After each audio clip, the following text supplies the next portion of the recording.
Yeah. Monday again. Yeah, what an amazing market, right? Make the market great again. Immediately. Please. Fake news. Oh my gosh. What's going on, man? How you feeling? I'm good, brother. How you doing? I'm good, man. Another day. Happy to be here. Blessed to be here. Blessed to see another Monday. Yeah. How you feeling, Shadi? I'm good. Ramadan is officially done. Yeah. Congratulations on another year. Yeah, man. Appreciate it, man. Eid Mubarak to everybody that was observing, fasting. Talk about discipline. Facts. What? Yeah. Different level. Man. So yeah, Eid Mubarak for sure. Rest in peace to the late great Nipsey Hussle. Absolutely. This is the 6th-year anniversary of his untimely passing. Mm-hmm. Got a chance to be in California last week. LA, shout out to everybody in LA. 19 Keys, the whole crew. But definitely got a chance to stop by Marathon Burger and taste the product. Very good. Highly recommended. Amazing. The vegan burger is immaculate. Highly recommended. I heard the Wagyu burger and all. I don't eat beef. They got a Wagyu burger? Yeah. They got a smash burger, smash patty in the Marathon burger. I think they got a chicken burger too. Chicken burger, turkey burger in the works. Okay.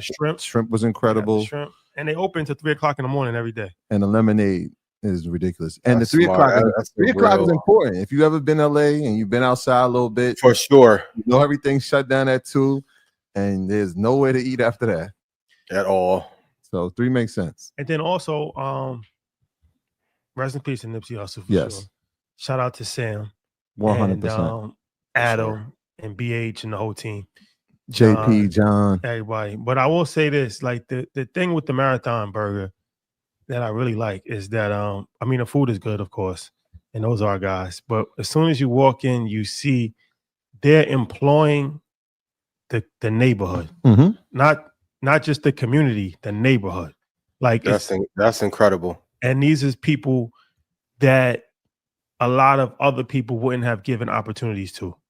So I think that's something to be commendable. Like, a lot of people talk, like, there's everybody has a platform to just talk on social media, but very few people are actually employing other people. And that's something that we really got to start to have. Like, if y'all want to do a challenge, do that challenge. How many people are you employing? How many people are you on your payroll? And to see Sam, going through everything that he went through, obviously in a neighborhood, being intentional about hiring people from the neighborhood. Like I said, these are people that are great. He said like great workers, but had challenges, and other people would have looked past them and they wouldn't have had opportunities to actually have employment, and they would have had to go another route. So I haven't heard that side of the story for Marathon Burger yet, but that was something that was real impressive to me. Yeah. And something that I think was inspiring when Nip was alive, and even, when he's not alive, they're still keeping that legacy going. And it's changing lives. You can tell, like, people have hope. Like, they have hope, they inspire, they working towards something. So, we always gonna salute the entrepreneurs, but especially when you can make a difference in people's lives that have had challenges and from your neighborhood, from your community. And Sam is carrying that tradition on. Yeah, and the vision. We spoke for probably like 3.5, 4 hours after we had the food. It was incredible to see the Marathon Burger come to vision. Watching the documentary of that, know that the Marathon store where we filmed, when we went out there and filmed the episode, we were at the Marathon store that was on Melrose to see where that is. And, it's not too far from Marathon Burger, to see like the proximity of it and how they're growing the brand. Here's some of the other stuff that they're working on. It's incredible. So yeah, man, like when we talk about the marathon continuing, like this thing is really happening. It's still going, whether it was from the marathon to now this. So salute to the guys, man. Just some really good dudes. And shout out to Hoggy, man. Every time we with this guy, he's a sharp dude. He's just a really funny dude, but he's sharp, man. He has a business vision and he network. His networking is crazy. Like, so we just like, yo, how'd you end up here? I remember one time we was in Dubai and I seen that. I'm like, yo, how'd you end up here? And then we finally got the backstory on that. Solid dude, man. Just some good brothers. And shout out to Copy. We ain't see Copy this time, but shout out to Copy. The whole team. So the whole team. That's our like South Central family, Crenshaw, Slauson, 60th Street. Those guys have really embraced us. And every time we go to LA, it's all love, man. So Stop by the Marathon Burger. Please do. Support that. Please support that. Definitely inspiration, and for them to keep that brand alive and thriving despite all the tragedy. It's like an American movie in the making. So kudos to them for keeping that brand alive, and rest in peace to Nip. Yeah, and the product is incredible. Yeah, for sure. Product is incredible. For sure. So, okay, this week, Blackout, we back, 10 o'clock. Yup. Yes. Wednesday, 10 o'clock Eastern Standard Time on Wednesday. Earn Your Leisure. We don't have an Earn Your Leisure episode this week. We got to let the last one marinate still. Yeah, shout out to that one. Derek Falcon and Zodi. That episode's been getting a lot of great feedback. People really enjoyed that episode. So shout out to Derek. Yeah, they ran it. I've seen some of the comments. They running it up there with episode 11, saying like it may be neck and neck with it. Yeah, people like that a lot. So that's another place to patronize. Cloudy Donuts, Brooklyn Heights, Soho. If you in New York, make sure you stop by Cloudy Donuts. That's the family, and another great tasting product for sure. Vegan donuts. And the last thing that I'll say is make sure you tap in EY University. We had a great meetup with the earners in Atlanta last week. Thank you. Shout out to the A. And we'll be coming to a city near you. We letting it, just marinate, and we're going to different places and touching people as far as in-person, intimate in-person experiences. And get your tickets to InvestFest. Yeah. InvestFest.com. If you're in Red Panda, you got the code. You're in Red Panda, you got the code, InvestFest.com. Get your vendors booths. Very important. Get your vendors booths. August 22nd, it'll be here before you know it. Yeah. And we working. Ian, we working. We just don't go to LA and not work. Always. Oh, yeah, we working. Yeah. Top secret. Yeah, don't text me. I don't know. Will Smith, I know. The Rock, I don't know who. Yeah, you never know, man. We always working, man. Yeah. It's a great, even with Sam, can we give him credit when, like, some people even message me when they're open, like, why is he in there every day? There is no business, even with all of AI that's running crazy, there's no business that replaces you being in it, operating the actual business. I know you get sold the illusion of I'm gonna make a thing and get a click funnel and an LLC and do nothing else. That's not real life, bro. Jensen is at NVIDIA with all the AI. So I just want to give him credit for like being in it every day. I'm glad you said that, because like he's in there, like he's making the smash patties, he's actually flipping the sauce for the wings, like every piece of the business. And that's part of their story, him and Nip, is they worked in restaurants growing up. So they understood what it was to have a restaurant. We do got to try pot spaghetti though. That's not out yet. That's not. I know. I'm just saying that's one thing that we got to see, because they got this. We got a thing going, like where's the best coming from? But we got to try that out. But folks, y'all know how this works. Ian, oh, my fault. Yeah. Rest in peace to my brother Bishop Brigante. Oh my God, that fucked me up. Caught me by surprise. To the family, I love you dearly. If you need anything, let me know. Toronto legend, Canadian legend. Appreciate you.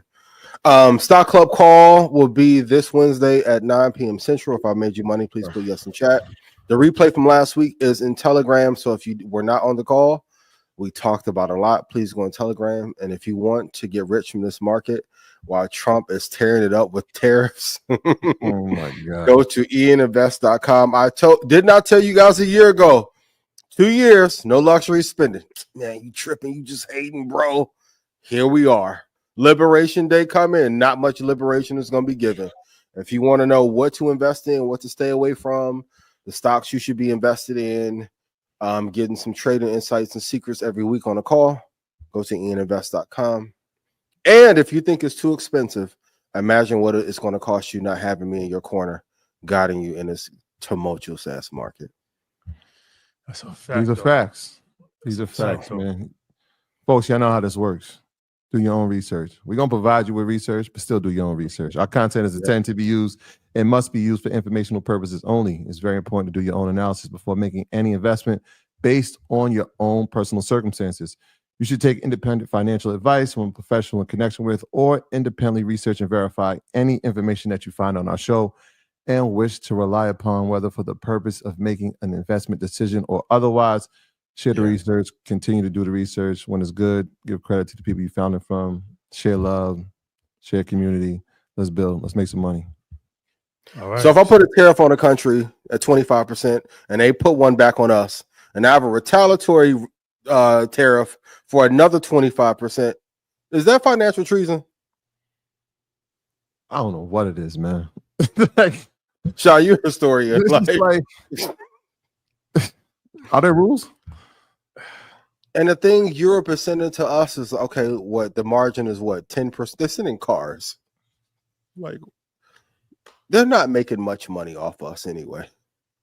But our software and social media platforms, and what is going on? What is going on? To all of you who be like, you guys should stay out of politics, and you stay where you are and let us guide you through this market. The policymakers set what's going to happen in the stock market. If you don't know a little bit about politics, you're going to get crushed in the market. Fibonacci won't help you out of the spiral with tariffs going like this. I'm sorry. There's no retracement level for this. No, at all. Yeah, I mean, we don't said that, man. Uncertainty is the one catalyst that you can't predict, but you can see it can tear through a market. We're talking about, I was watching Tesla year to date down 40%. I'm watching some companies on semiconductor, which is one of these semis that's specific for auto vehicles, down 48%. I'm just like, geez, this type of uncertainty is different. Which starts the R word. Now you're starting to hear the R word a little bit more. I'm sure we'll talk about it, but you start hearing recessionary environment. It's like, oh man, this is not good. This is not good. I have a quick quote. 327 stocks are down 50% year to date. 327. 50%. That's hefty. Okay. My bad, Rashad. I just had to vent real quick. My passion talking. So what's the biggest lesson what's the biggest lesson over the last 7 days? For me, two really. One, to stick to the basics. So whatever your fundamental breakdown is and your technical breakdowns are to how to get into the market, don't deviate from them. And number two, for my traders, investors, swing traders, if you don't know macro policy, and I got to give Rashad credit for this because historian, he'll be like Napoleon on December 3rd. I'm like, how do you know this? What the hell? It's fire. But if you don't know macro policy, you don't know what returns you can expect. Like, thank God I've been diligent enough to study these markets, and these markets remind me of like 2016 and remind me a little bit of Brexit, but I see a lot of traders who be like, well, it's going to go to this fib level. I'm like, if we have tariffs that last for a year and a half, and even there's some rumblings about Putin and Trump not getting along now and Trump feeling played, we can drop through decade levels and there's no technical indicator that will allow you to know that. So knowing the macroeconomic environment, especially with a emotional leader, I'll say it calm and measured. If you don't know what the macro environment is going to look like, it doesn't matter what the technicals are. And in your trades, I get it, but in a long-term investment scenario, when people keep asking every week when is the bottom is going to happen when there's policy in place that gives the world safety. We're like in a financial world war right now. No one is really making that big of a deal about it. But for you two, what's the biggest lesson you've gained over the last week, especially being out there in LA? In terms of trading, I think the most important thing is, like you said, sticking to your plan. And I get this question all the time, like, Troy, especially when it comes to options, like, why are you making your leap so far out? why aren't you doing ones closer? And I always tell them, like, volatility is something that we have to factor in, and we don't know when it's going to happen, but we know it will happen. And so to see pullbacks like we're seeing now is the reason, right? I want time to be one of those factors that actually can be beneficial for me, right? It would be nothing like having an expiration date on April 6th and it's the Friday before a call's about to expire, and here comes the earnings report, and here comes another tariff, and now I don't have time to get out of that play, and it's down 40 to 50%. And so being disciplined about that, not over trading will probably be the second thing. Like, yeah, the market is uncertain. I'm not making a trade until I feel like there's some certainty, or we start seeing volume, or we start seeing RSIs move in a direction that makes sense for me. And so that's why I always tell people, like, have a plan, right? Maybe it's not ours, but you created one or formulated one that works for you, but really be disciplined about sticking to it and not over trading. They used to question, we're like, yo, how many trades we make in a year? We're like, maybe 12 to 20. And they're like, that's it? That sounds like a month for me. I'm like, nah, there's no need to over trade. Well, in these type of seasons, you see why you don't want to, especially when it comes to futures and options. So those would be my two. Yeah. Rashad, what about you? Well, this goes into our next topic if we're ready to switch gears, but you got to listen to smart people. That's important. So the market is down, but gold is at an all-time high. And that's one of the things that when we met with Mike Novogratz for his show in September, he was saying that he was very bullish. He said a lot of my money's in gold, a lot of it. And he's a billionaire. He said a lot of my money's in gold and a lot of my money's in Bitcoin. And he said, I'm leery about stocks right now. He said that if Trump wins, the stock market is going to go up really quickly and then it's going to come down. And I mean, pretty much everything he said has pretty played out according to plan, especially the gold thing. So gold, like I said, broke all-time. It's been breaking all-time records, but it broke another all-time record. Yep. And has really outperformed pretty much everything since Trump got elected, at least. And that was something that we spoke about, but it really puts some level of things in perspective when a billionaire tells you what they invested their money in 9 times out of 10. It will behoove you. Yeah, for sure. So listen to the smart people and listen to the people that have made a lot of money in doing said thing that they're talking about. Yeah. And for the audience, I know a lot of people, this happened on a lot of shows now, but especially for this one, listen to the information to change your life and to increase your net worth, not to reply to what the person has said. Like it was a lot of pushback for him. I'm like, he's been a billionaire a long time and can trade. And let's say he had a misstep or two in crypto. We've all called something wrong, square. But if you look at his net worth, the people who are arguing with him in combination don't have an 80th of the net worth. It doesn't make him a better person. It doesn't make him more God-fearing or more loving or more righteous. But in this category, when most billionaires won't even share what they're doing, for him to grace us with his presence and give us insight, actually listen to what people are saying. And if you don't listen, don't be surprised if more billionaires and people of that ilk don't want to speak. Yeah, I think, I mean, in line with what you're saying, listen to the smart people. We spoke about it maybe 2 weeks ago, but look at Berkshire Hathaway. Look at Berkshire B since the top of the year. Yep. It's slow and steady, appreciating, even when the market's down. I mean, we talk about one of the greatest investors of all time, if not the greatest. You know something. You know something. Well, let's talk about gold, because, like I said, gold is at it's at a crazy skyrocket ever since the economy started to tank. So it definitely is something that has been working opposite of markets.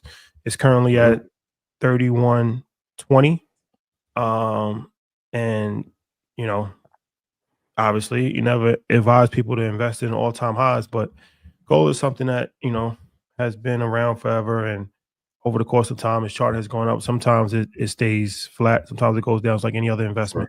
But for people that are interested in gold, what advice would you give them?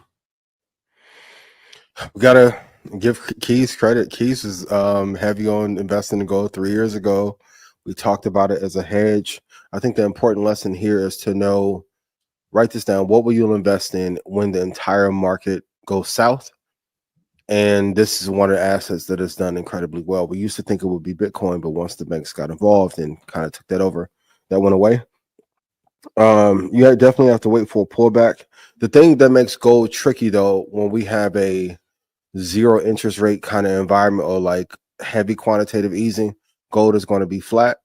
Now that that's been stripped away and the market is going down, it's taken off to the upside. So you're going to have to wait for a pullback. So probably when our stock market goes back up, gold will slide back down. It will be a good time to invest because given the current leadership that we have, things are going to continue to be tumultuous for a while, as Mike Novogratz indicated. So you have to wait for a pullback, and then as with any investment, you have to look to hold for a 5 or 6 year period. This is one of those things. It's like when we talk about inverse indexes. If you look at the S&P and you look at gold, it kind of works in that inverse relationship. Yeah. Gold is $99,000 per bar. Bitcoin is 83,000 per coin. I can divide. Some investing lessons are tried but true, like holding for 5, 10, 30 years, invest in gold as a hedge, buy index funds. The thing, even though I hate how far the market has fallen, the thing that I do love is that the lessons that are timeless will always remain true. I remember even 2 years ago when some traders were like, well, Buffett lost his touch and he doesn't know. And I'm like, his net worth during this crash is going up. Fact. Yep. Stockpile's going up as well. For sure. Okay. So let's talk about the Trump tariffs. So the market, has been sliding for a while, but it took another slide today on the 2nd is when it's going to come into effect. He said he didn't want to do April 1st because he felt in April Fool's Day, he didn't want people to think that it was a joke. So April 2nd is when the tariffs come into play. Liberation Day is what he's coined it. So it's a great name, but horrible strategy. So market, like I said, the market's been sliding. NASDAQ is almost in bear market territory, down about 15% from its high. So, another 5%, we're officially in a bear market, at least for the NASDAQ. Yeah. And then, of course, tariffs on car makers and a variety of other different, countries. You got tariffs on countries, you got tariffs on cars, you got a variety of different tariffs that's been thrown around. So tariffs on top of the tariffs. Retaliatory. I said, bro, what? What math? What math is this? How bad can this get? Is it something that is going to be a long-term strategy or a short-term scare tactic? What should investors know? Number one, until we get a very clear policy pathway, the market is going to be in turmoil. And if we're going to be very honest, the reason why it kept going up, we were telling you for the last year, it was weak anyhow. Like when the entire world economy and the stock market was going up because of maybe 8 to 14 stocks, that wasn't a good sign. And now that's kind of been erased. Worst case scenario, I can see SPY going to like 475. I want to be very clear. I'm not saying that it's going to happen. For you few that want to clip things up and he was wrong. It could. In worst case, this is called contingency planning. So if we go to 475, I would be happy to buy. But until we get a clear plan or someone taps him on the shoulder and tells him this tariff thing is not working and he comes up with another plan, the thing that I've learned the most is the market does not like any uncertainty, and no roadmap leads to no high returns. That's why even when we were at GTC, Jensen's clever. He's going to lay out the plan for this year, the next, and the year following. So just in case analysts get beside themselves, roadmap until 28. Why does Jensen have a 3-year roadmap, but the president of the United States does not? And I think it's hurting our economy. And I'm not politically leaning either way. I'm just giving you analysis on why the market is not moving the way it should. Yeah, the uncertainty is, I mean, I was reading a report, the GDP has now, for the economists, have now predicted that it's going to be like 0.5% less than what they thought it would be by the end of the year. it's interesting because Q1 is now officially over, right? So you're starting Q2 with this going into effect. It originally was for specific countries. There was talk yesterday that while he was on Air Force One, that it's going to be for all countries, right? And then we'll see how this thing works out when all.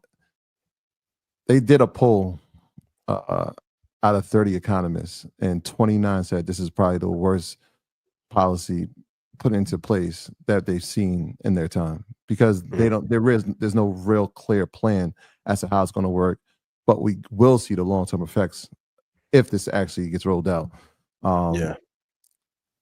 It's tough to like, what do you do? Right? Like, if you don't know what you're going to be paying for a product and how much it's going to cost you to get or send a product, it's kind of tough to do business to a certain extent. So for sure, we'll see. We'll see. If you were president, what would you do?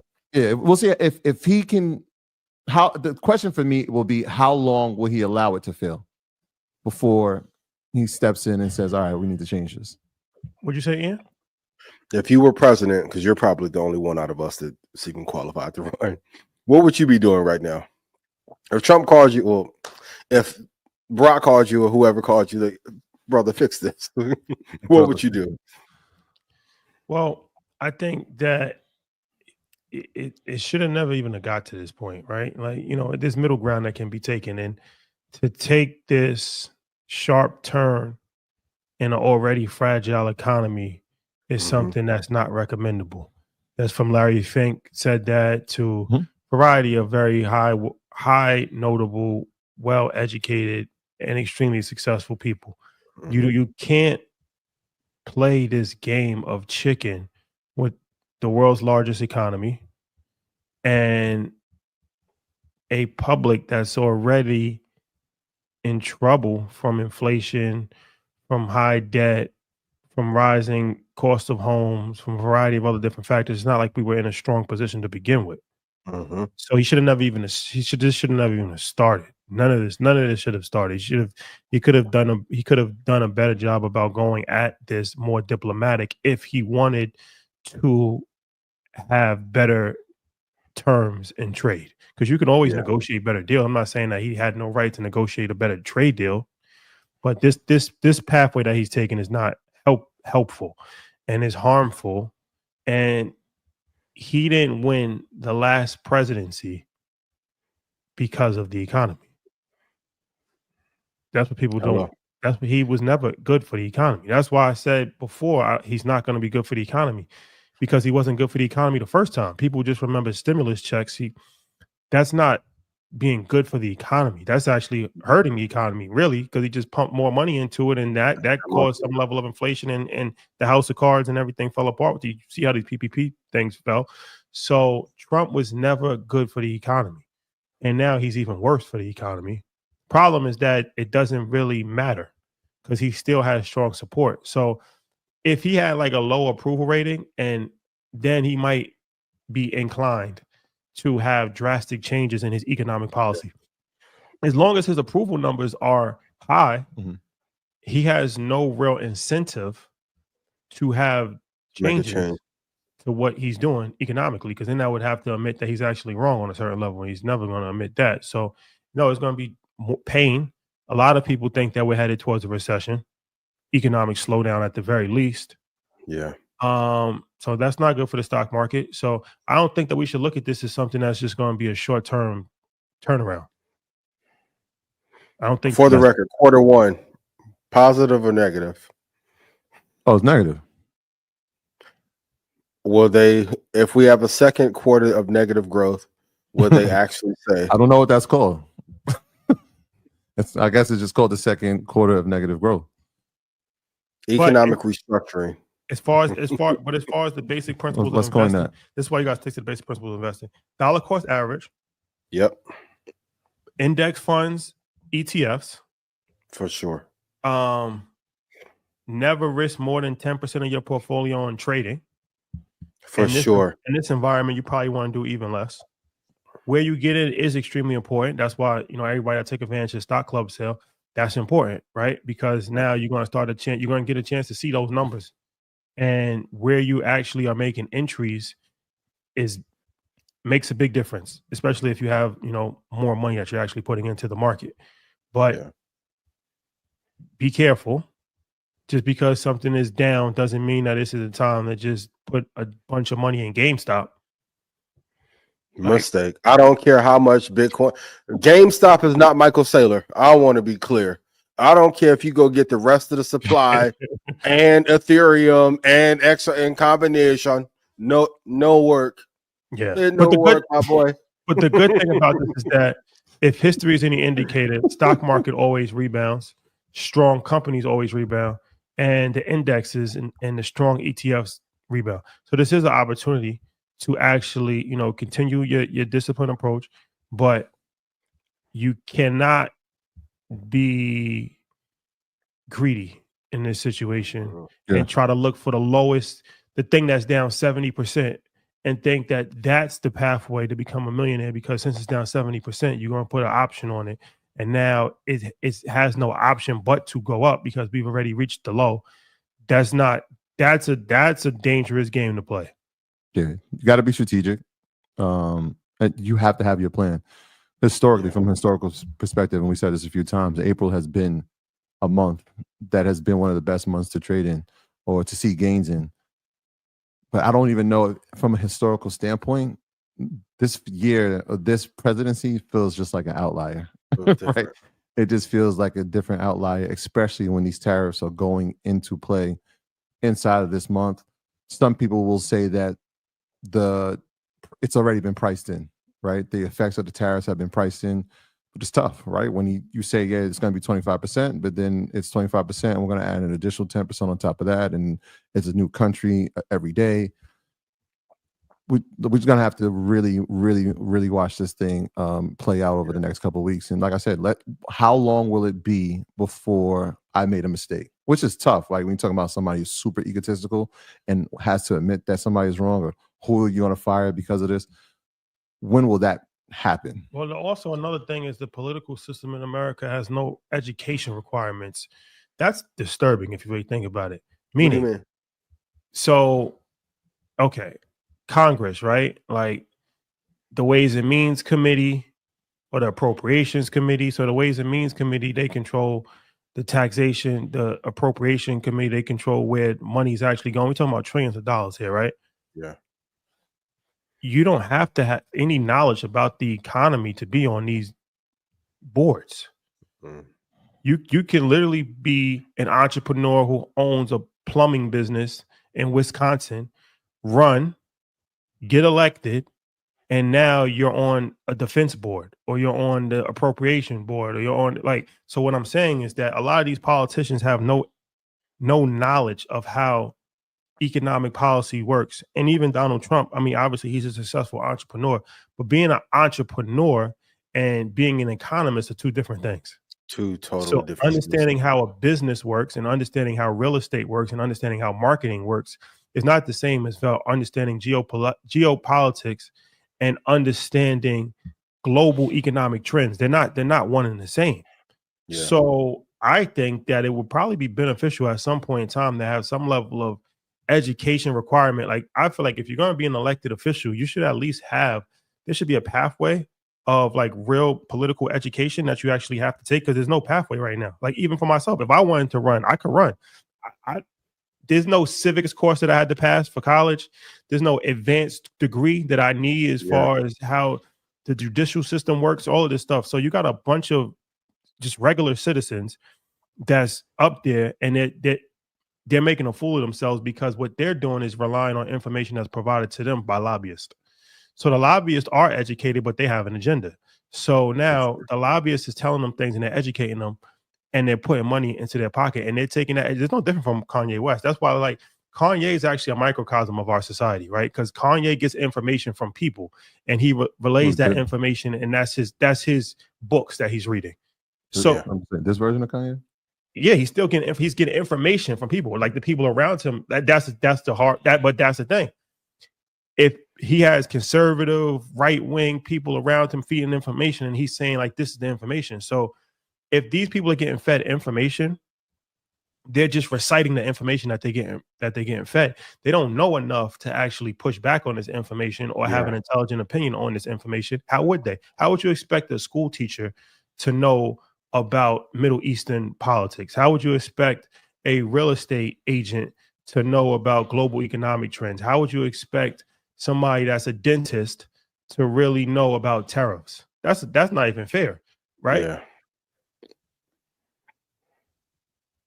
And we felt the same way when the other administration was in, for those of you who may be leaning a particular way.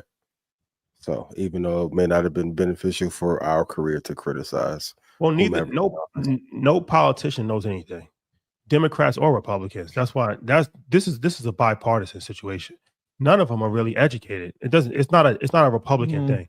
The Democrats or the Republicans, it's the same rules that apply. None of them have real requirements that's necessary to govern. They don't have governing skills. Some of them are just good leaders. You might find some stuff on the fly, but no politician has any level of governance education going into governance, which is crazy as hell to me. Yeah. That's crazy. Like, how do you get a highest position in the land of governance and you have no education on governance? It's interesting, to say the least. And I even think Doge is a brilliant idea as well, but it's executed poorly. And even in the people who could steer him in the right direction, they've been placed so you don't want to disrupt the system that you're now a part of for your own benefit, whether it's for financial reasons or for your legacy. So if you don't have true checks and balances, it's going to be really tough. It's going to be really tough. Yeah. I was going to say, you said none of them have education. I know there's going to be pushback. Well, people are going to say, well, let's take Barack. He went to Harvard Law. He went to Harvard Business. But you clean it up at the end where it was like, what is the course that says this is how governance is supposed to run, or taxation? This is like you learn. They should have a governance mandate that you have to, because even a law degree, you study law, so you have some information on the law, but there's a million different types of law, right? So that doesn't necessarily qualify you to run economic policy because you're a lawyer. Oh, you're learning this on the fly. You're hiring economists and they're briefing you. And that's the dangerous part about it, because the people, that's what we call shadow government. You get into the tricky part. I don't know what he's talking about. It's bright as hell outside. What are you talking about? Time out. Peekaboo. And we'll stop there, ladies and gentlemen. Okay. Blackout. Yeah. All right. No. Not on these. Oh man, nope. Walkie-talkie required. For sure. Oh, we'll text you the channel later. But hopefully they get it together, because this is pretty dangerous. It's gonna hurt a lot of people. They're struggling. While China is manufacturing, they used to say software is eating the world, but manufacturing there is eating the world. Like, and to that point, how many political leaders have been to China to see the landscape? Like Lucky Palmer was talking about just the power of creating like battleships in an interview. Like, China can produce 350 more ships than we can at a time. Like, we're just getting beat in and I pray Manus AI does not get the capability to do agentic AI for age. I was hearing a little report that they may do agentic AI for $1,000 a month. Yeah, what we've seen from DeepSeek, Americans are not loyal to the country anymore in that regard. That would decimate our economy. Like, the DeepSeek thing was fake news. If that comes out and it's real, when OpenAI is trying to put it at $20,000 per month, and all of our IP and data gets taken, we are going to be in for a rough summer. It's interesting. They just put that article, we were talking about it last week, about 23andMe, the United States data for sale. It was in part of, it might have been a journal or could have been CNBC, but it was interesting to watch how they reported it and like, this is what's at stake. And we got a little knowledge on the DeepSeek thing and what really happened here in terms of the amount of compute, and how they were even looked at as outcasts before they tried to do what they did and kind of broke down the landscape. It was the first niche in this GPU AI armor that was like, hold on, let's take a step back. Who do you think will benefit next in the AI ecosystem? Unfortunately, I don't know which one, but I think it would be a Chinese company. Given the state, I want to be very clear: we're in a war, and but we're not in a typical boots on ground. It's a software data war. Because if I can hit you in your pockets where it hurts, I can take over a lot faster. But I do think, I don't know if it'll be Manus and maybe Baba, but it'll probably be an incumbent who gets enough compute and the right software. And I think they'll be the next beneficiary. Like, I was just thinking last night, like, what if TikTok had came out around this time with all this compute? How much more of an impact they would have had. Now, of course, you have some people are saying CRM is going to benefit from it, and of course, OpenAI, whenever they go public, okay. I'm going. I see the country, our country, is divided. While even though there's fighting and infactions in China, they are more of a united front to destroy us. One of the biggest things that you learn in marketing, branding, and in business is you have to have a common enemy. That enemy is us. But in our country, we're fighting each other for resources, technology, perception. Education is broken, legal is broken. So I think it'll be a Chinese company. And seeing the investment from American hedge funds rotated money into Chinese stocks for the last 8 months has been very fascinating to see. I'm gonna go down by industry because I think it's important. I'm gonna give you some companies. They, for the most part, are American, and we did speak about some of them. I'm gonna start with HubSpot because it's a company that we spoke about plenty of times. But what we heard 2 weeks ago specifically was agentic. And so HubSpot, imagine a world where they're now having customer interaction fully managed by AI. What that does for their business, what it does for the mid-tier to small cap businesses, but also what it does to economies that rely on virtual assistants as a provider. Yeah. Right. So I think from an agentic standpoint, software like HubSpot, I know you said CRM, I think Salesforce will play a role in that. ServiceNow, I wrote these down. So if you have workflows that now are automated and the reasoning part, which we're talking about, right? Like that agentic part now has reasoning. If you're making decisions and you can problem solve with an agent, you're talking about the cost of business going down, revenue is going to go up. But again, the people who provide those type of services, virtual assistants, and we're going to see an influx of that not being even a business that is going to be needed. Databricks, we saw them, we spoke about it. I think it's another company when you're talking about having to model the deployment, right? So now if I'm looking, Snowflake as well is in that space. These type of companies are primed to be in position to take advantage. I think fintech companies for sure. Like we're talking about reasoning now. So imagine wealth management, risk analysis. Do you need somebody to do it? You've said this for years, but like, will those people be needed when I can have an agent that can do it at a higher efficiency, quicker time, and I don't have to worry about all those other things, PTO, insurance, salary. Robinhood shout to Vlad, they rolled out something this past week or last week. Well, Robinhood was next on my list. So Robinhood is as well. And then I think Shopify, the Instacarts of the world. So not only are we doing from an agentic standpoint, but now we're optimizing the pricing, inventory. We're creating shopping lists for you. That's a completely different model. You can do that in music as well. I know like now it's like they just do like the shuffle, but like, and you're doing an e-commerce and it's like, oh, I already know that you're out of this and it's already creating the list for you. That changes the game. So like if agentic is the next part of the ecosystem, I see those companies as being beneficiaries. Yeah, I agree with all of, well, except Snow. I just don't like Snowflake. You don't like Snowflake?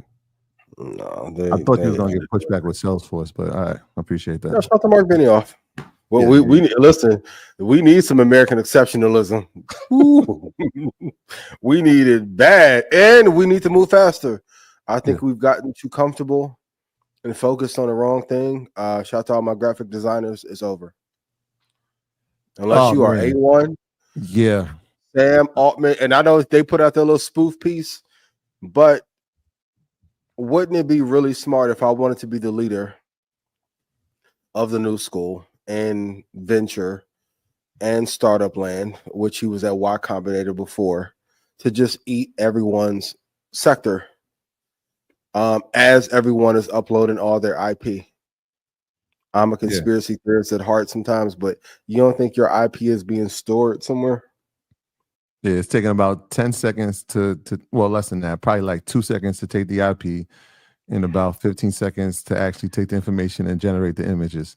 But but even that process, right now it's moving at probably like a 30-second clip because those GPUs are working. At some point, it'll be faster and faster and faster. That's going to be more compute. Yeah, well, once they had them little servers with the little cooling in it, like Terminator. Exactly. Like they're melting the GPU servers uploading the data. Talk about that. I was a part of that was a message. So like, I mean, we should probably touch on that. Like when you saw that headline melting the GPUs, you want to break that down? Yeah, I mean, literally, because of course it generates heat and they use fans to cool the GPUs. People were using GPT so much this weekend. I was one of them.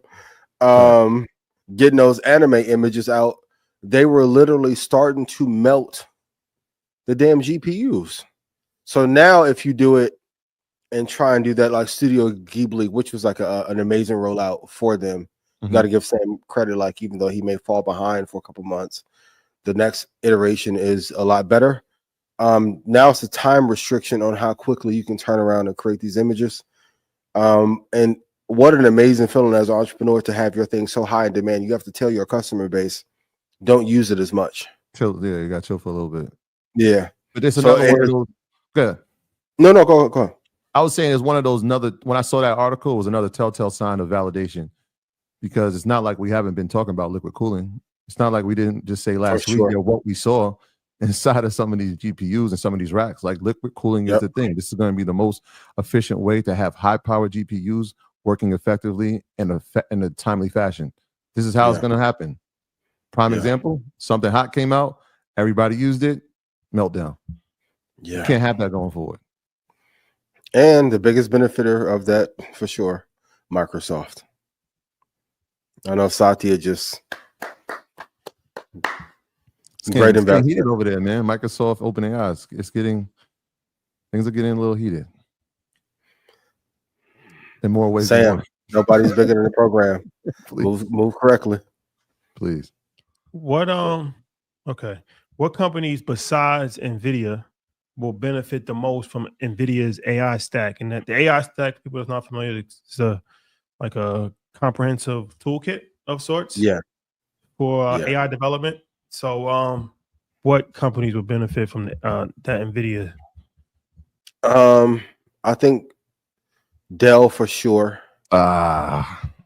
Given that they were given the keys to the kingdom to have the partnership with enterprises. I talked about this on Stock Club, but like they are going to be really critical. I look at Dell right now as like the contractor for all of enterprise to install and build AI into corporate America. So while it traditionally would not be a company I would normally pick, I think they're going to have a huge impact there. I know we talked about the GM partnership, so I won't go there, but I do think Microsoft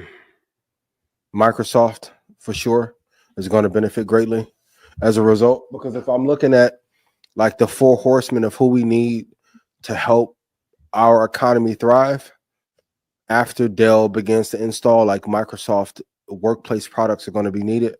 And I'm looking to see what they're going to do on an agentic side. I'm always looking for the companies that run the world who are very quiet. And Satya has been incredibly quiet while having those partnerships in place.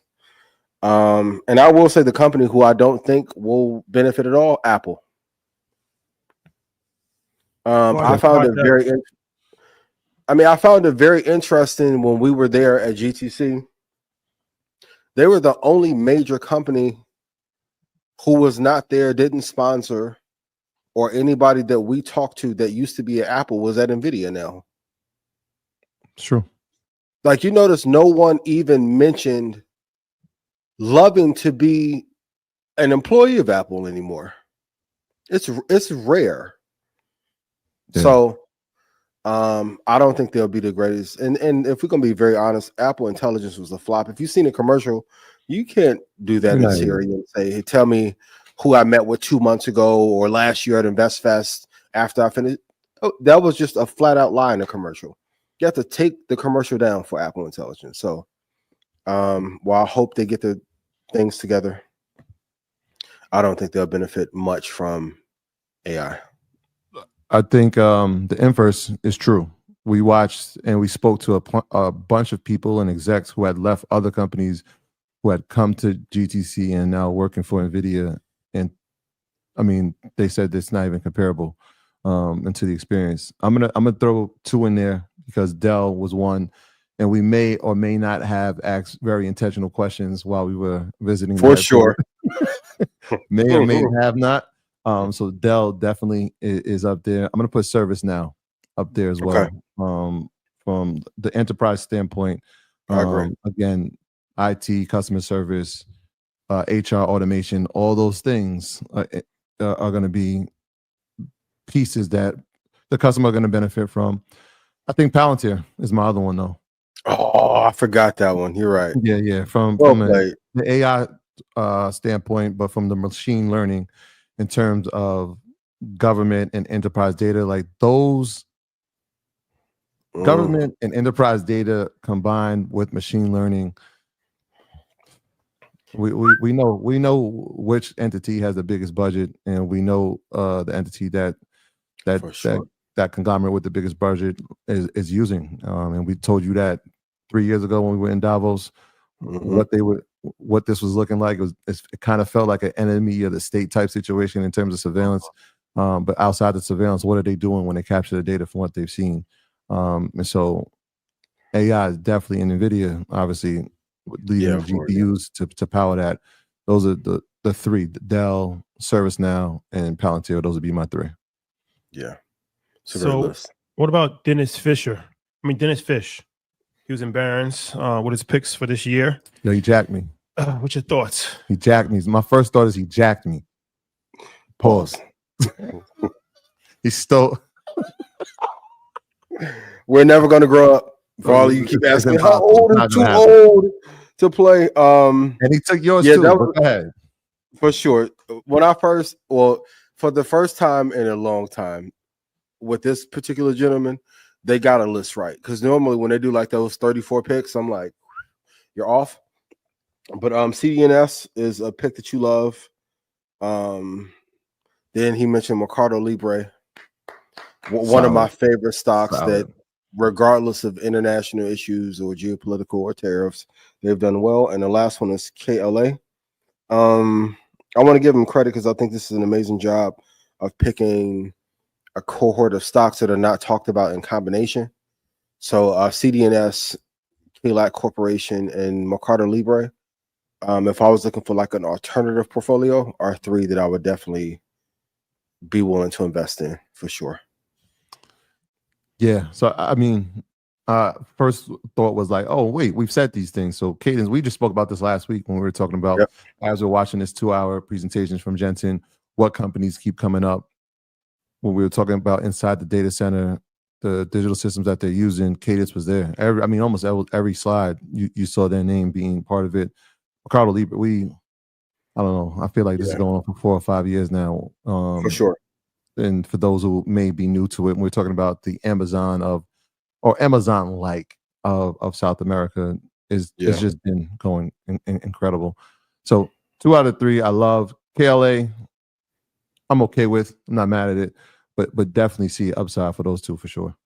Yeah, for sure.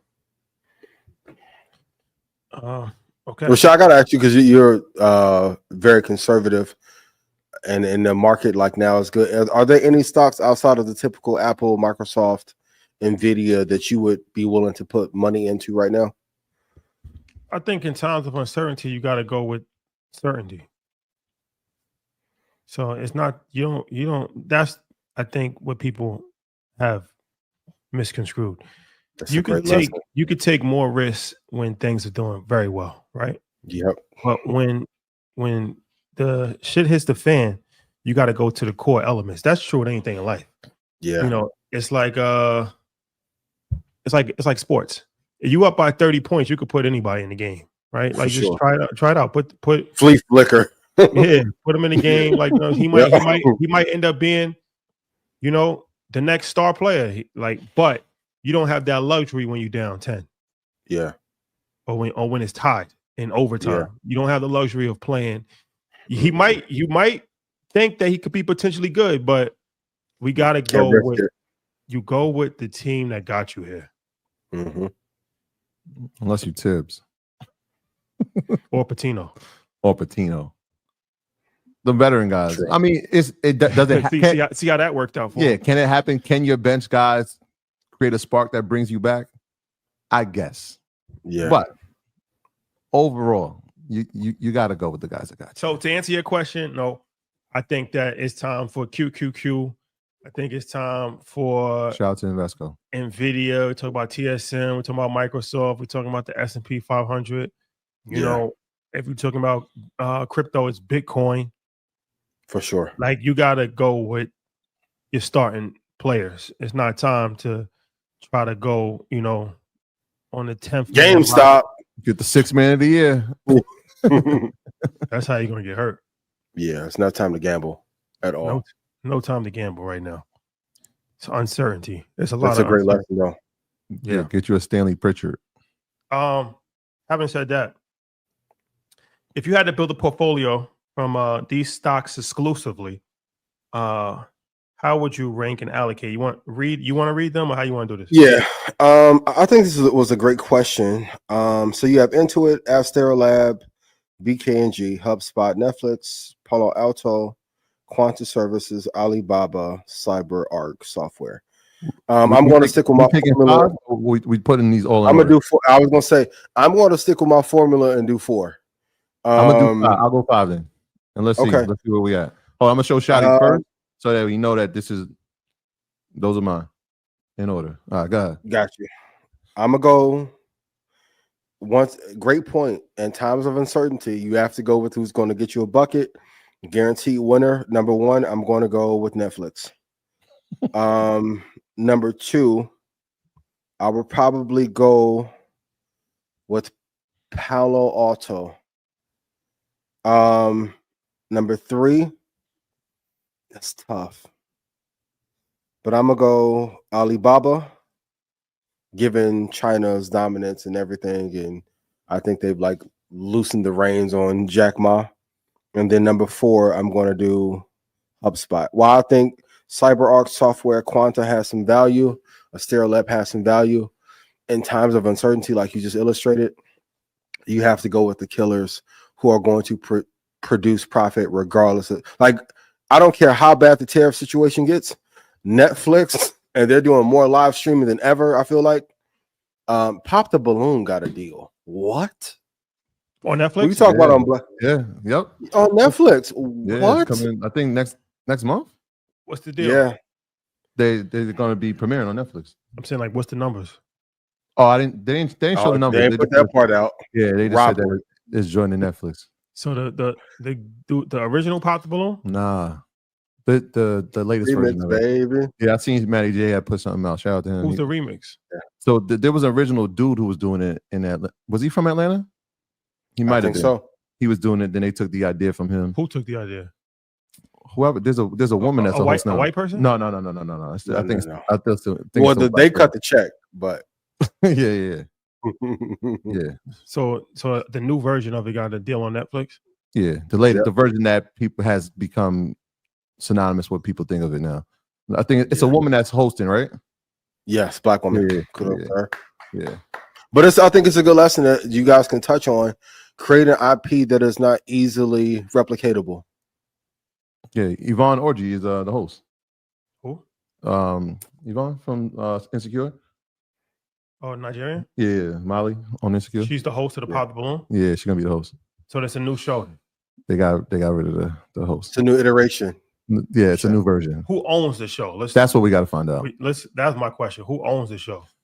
Who has the IP? Peter Thiel.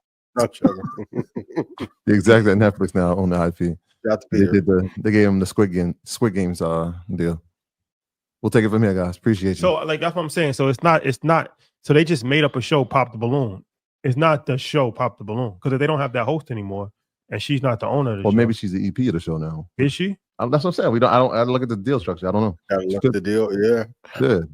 It was just like the article that Yvonne was hosting, and then it's coming to Netflix. Ian, I got Netflix One. I'm with you. I'm with you. For all the reasons that you said, the growth potential, not just here, but internationally, the growth potential for them is incredible. We've been to a lot of places. Some places don't have Netflix yet, which tells you from a standpoint, infrastructure, obviously technology will be created and it will expand across the globe. Netflix will be a part of that technology from the streaming service. They're already the leader here. They'll be the leader globally as well. I'm taking I got HubSpot number 2 just because it has been in the portfolio since 2022. And what I just spoke about in terms of how agentic AI is going to be at the forefront. HubSpot's in a sweet place, being that mid-tier to small cap companies can afford in terms of AI. So I like them there. I got Palo Alto at 3. From a cyber standpoint, it's in my top 3 already. Got a couple. I got a call on them as well. So that was my 3. I got bookings at 4 though. If you look at their chart over the past 10 years, it is absolutely ridiculous. Travel is something that, that's still going to be a monopoly on that business. Yeah. And then I put Baba at 5. It would have been higher. It's just that I've learned my lesson in investing in companies outside of America. But they're having a nice turnaround. Ever since, the Chinese government and has sat down with all the execs in technology, we've seen a nice rebound in Alibaba and a few other Chinese companies. So it would be my number 5. I would round it out with that. Rashad, your head's spinning over this Pop the Balloon thing, huh? We're gonna get the live update with you right now. Go ahead. I'll get you the live update. It's interesting. Hit the would like. You let Dak from the Cowboys and Omari do Blackout on Netflix? You gotta protect the IP, man. It's a lot, and if you weaponize it and put somebody's black face in the front, they got some keywords in here in the description. They're saying that the show is being re-imaged on Netflix as a TV show. Re-imaged is important. Re-imaged. So maybe the IP was sold. You can't this sell what you don't own. Can't sell what you don't own. I don't know if they own. That's a great lesson. I know some people didn't like to take. You right though. As far as that, it's one of these things that's easy to duplicate. You get a balloon, you get people. I don't know if they own the IP of a show popping balloons about dating. Well, they might have because this looks like it has nothing to do with those people. Since it's re-imaged. Peekaboo. But they may have a claim saying that they had an original show prior to. So we'll see. Imagine calling a law firm and saying, "Hey, I got a $25,000 deposit. You're going to be going up against Netflix." What? And who you think is going to watch that? This always happens, man. It's over. This always happens. Yeah, this one's done. YouTube one is done. And so, yeah, hey, that back catalog, copyright strike. Take my IP down, my boy. Tough. Sometimes it behooves you to not give your best idea first. You gotta wait. Yeah, we gotta see how this works out, man. This is Oh, it's worked out already. Yeah, maybe that'll be. And if Nick Lachey behind this, Nick, we gonna fight. I see your little Dayton Dynasty thing that you got lined up too. Yeah, so the love is blind. I wouldn't be surprised. The YouTube version was owned and maybe is owned by Arlet Amuli and BM, which is Bolia Montandu. So those are the owners of it. I think they're married. They have the one that's been on YouTube. But again, this is a re-imaged version of that. So do they own this one? Not from what I'm seeing. But they're saying like that show was a derivative of The Bachelor. Instead of a rose, it was a balloon. Right? So they had a variation. No, that was a unique. No. I'm just saying that's what legally that's what they're gonna say. Yeah. Who said that? In this report. In the Netflix report? No. After the announcement. This is a press release, right? That Netflix put together that they sent. And in their press release, they're saying what? It's saying that the viral sensation show, which was created by the married couple I just said, has a Bachelor coded format. But instead of gifting their potential suitors a rose, a contestant will be rejected by the sound. That's legalese. That's legal terms right there. That's right? Legalese. This is how we're different. So now we'll see what the re-image show looks like on Netflix. Because bigger budget in Tulum. Yeah. Gotta be careful. Yeah, if somebody knows them, have them reach out. We got to get to the details of this. Because yeah, this is a thing. Got it hot? We'll take it from here. Thank you for all that you've done. Shout out to Yvonne, though, friend of the show. Yeah, crazy. Spooky hours. For real. Oh, there it is at the bottom. See, just got to keep reading, folks. They're going to be executive producers of the show. The YouTube crew? Yeah. There we go. Happy ending. Robbing you and giving you EP credit is crazy. Allegedly. Yo, you can either give it up and lay down, or you let me in the house and I just rob your family. Yo, you pick. What you want to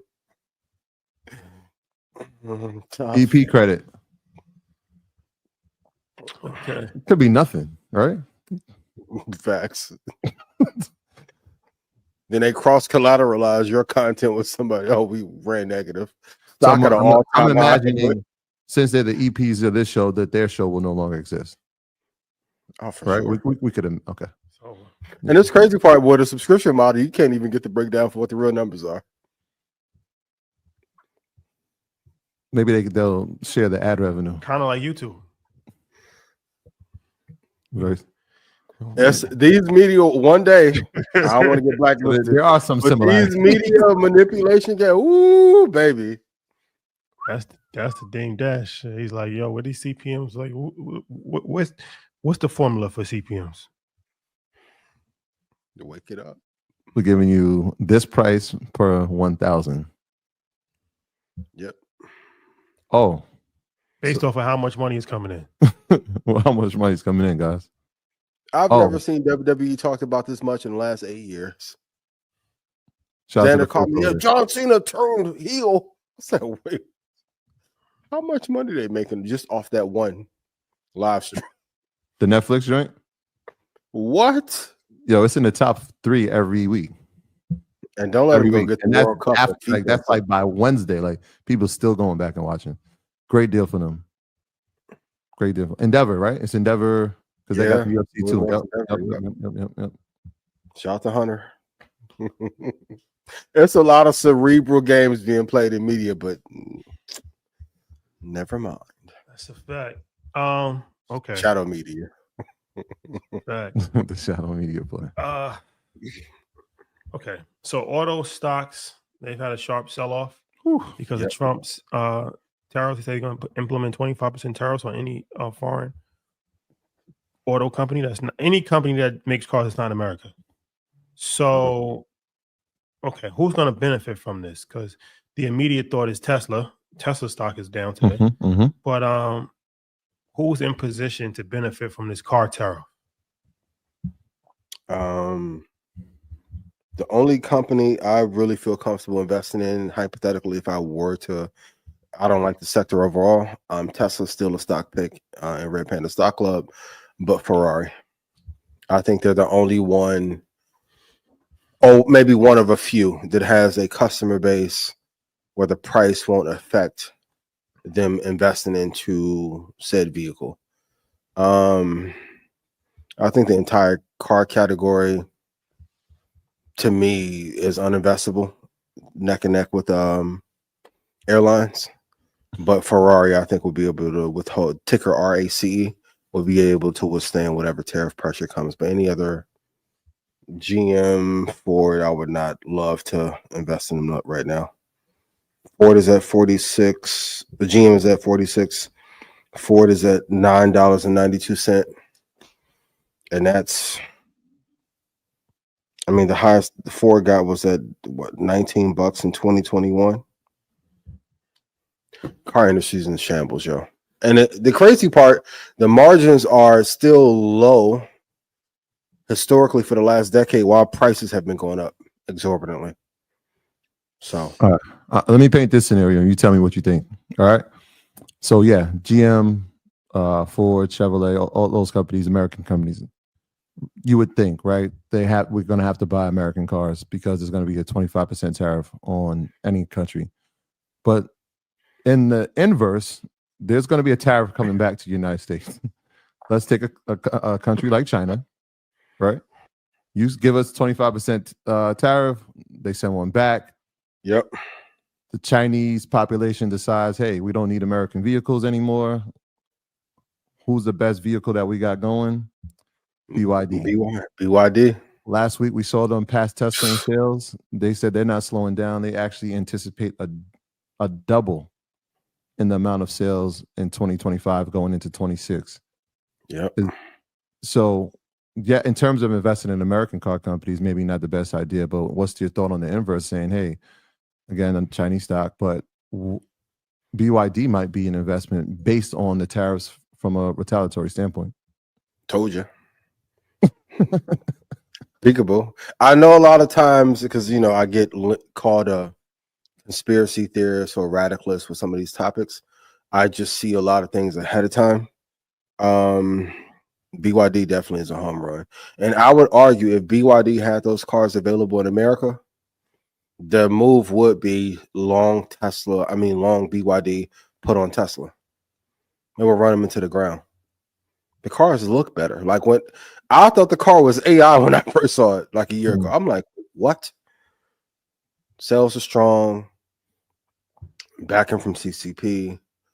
And it goes a lot to going back to the point of Black Sam being in Marathon. It's really hard to have an amazing product if you're not in a proverbial kitchen working on that thing. He can say whatever he wants to. It'll come out maybe in a week or two. The time that he's spending in Washington trying to save America is hurting his business. You can say whatever you want. It's hard to be 10 places at one time.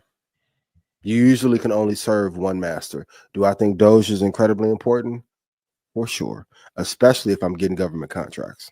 I'll be in Washington too if Red Panda got a bunch of government contracts. But you can't say that the moves that he's made over the last 4 months has not hurt the brand. And the car brand doesn't even look as beautiful as it used to. Yeah, and the other part is, from a global standpoint, won't that be more attractive if they don't put a tariff on other countries, right? Like if China decides, hey, they're putting tariffs on everybody, we're not going to do that at all. It becomes a more of an attractive situation for, Sure. EVs aren't popular everywhere.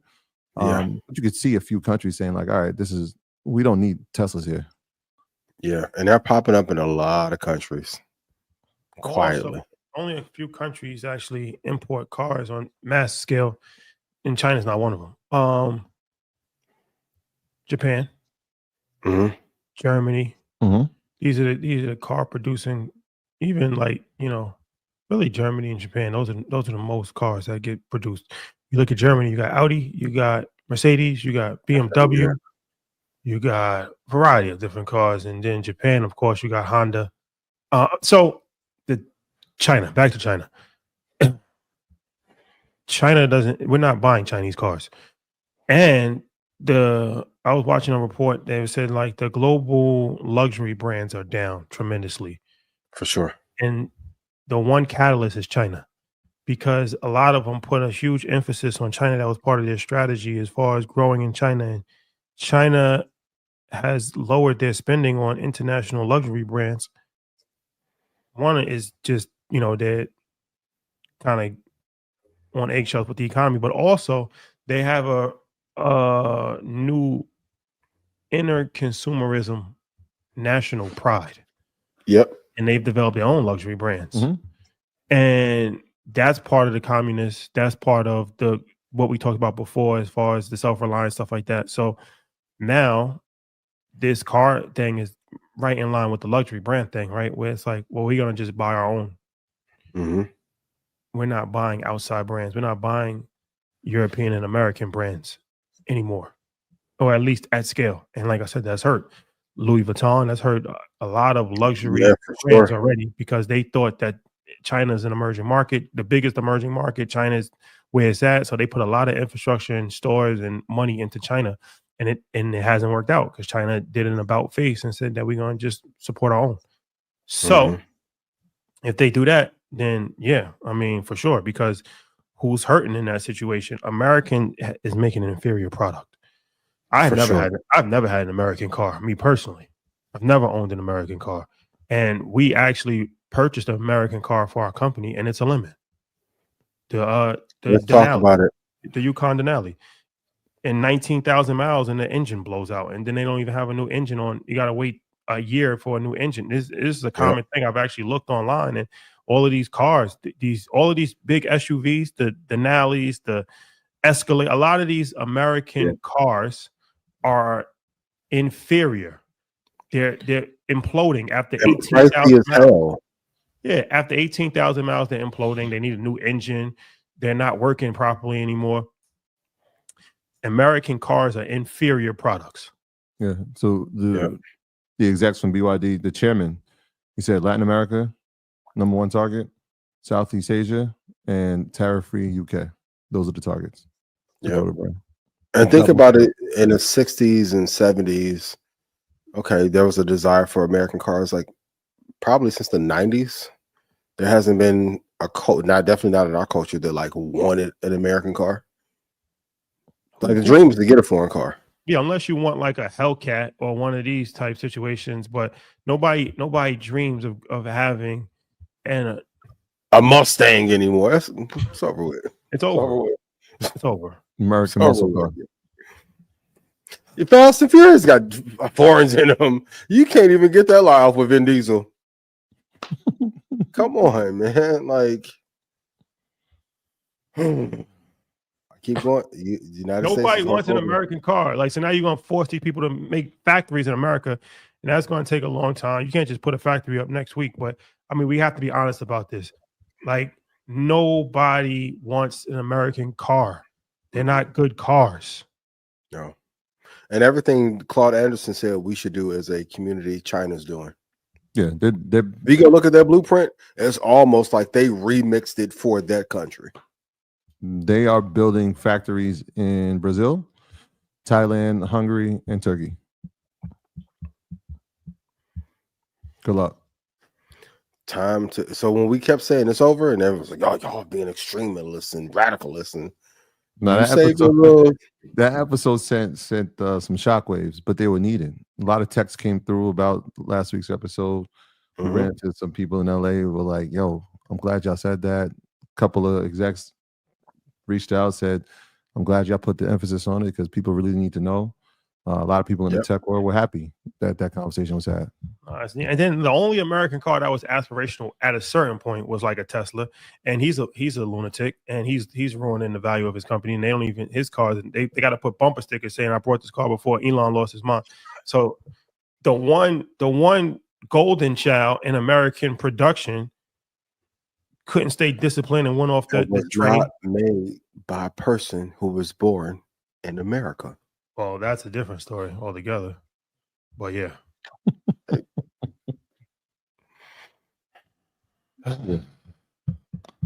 But Vanguard, VR, I'll have a car ETF for you. Sorry. We have to stop being so short-sighted and thinking about short-term goals, and even our tech. Like, for those of you who have traveled to other places, Japan, China, some of their tech is just absolutely better. Even Samsung versus Apple, like it's not even close anymore. I was thinking, like, what was aspirational for us? That was Range Rover, but then Ford lost it, so they don't own it anymore. But yeah, all they got is the SUVs. American got the SUVs because that SUVs replace limos. There's no more limos anymore, so there's SUVs, the Escalade. But like I said, these cars is breaking down. Yeah. So the one thing that they do have is the SUV market, and that's not reliable. We're not driving caddies anymore. No. Oh, it's over with. Buick. They still got Buicks? Who owns Buick? Sabe. Oh, that's the joint that auto park. Not Chevy. Ooh. Yeah, put some 24s on it. Throw some D's on that. Have you ever had an American car before? Me? Yeah. In high school, I had a Chevy. You had a Chevy? Junior year. Yeah, Chevy. After that? I don't think so. Ford, no. Yeah. That's when my mom and dad wanted to like teach me a lesson about being humble and responsible. Gotcha. So, but after that, you mess that car up. You ain't messing my car up. Yeah, I think you're right.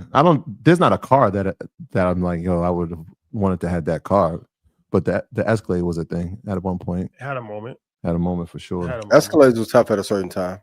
Nah, remember the Chrysler Bentleys though? Had it. Dudes was really rocking the Chrysler Bentleys. Crazy. Y'all should be ashamed. Was going crazy. What was that? 0405? The Chrysler 300. Y'all should be ashamed of yourself. That was the hood Bentley. For sure. That was the hood Bentley. For sure. Shame. Man, shame. You gotta let this find you a place out of the country that you would prefer to reside. I've been telling y'all for 3 years. Yo, you tripping? Okay. Yeah, but you got to think like from a global expansion. This is just like from a transportation standpoint. You travel a lot. You realize like these big cars and these big trucks aren't the most efficient ways to move around. They're not efficient. Right? The small bike or the motorized bike or the EV bike, like those become even more advantageous to those areas because the population, the street sizes, the affordability. Just saying. It is annoying though. I'll say that. It is annoying to have those little cars. Like you go to Europe, you go pretty much only play, and they don't even have large. You got to take like they don't get your luggage doesn't even fit. Europe does a lot of things backwards, but they make good cars. I will say that. So you look at Porsche, Mercedes, BMW, Audi. I mean the list goes on.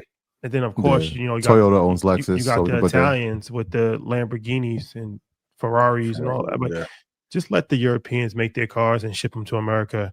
Let's not mess up this thing. We've been having this thing going for years. We're not buying American cars. Nobody wants to buy an American car, and just not. It's like shopping at Target. Come on.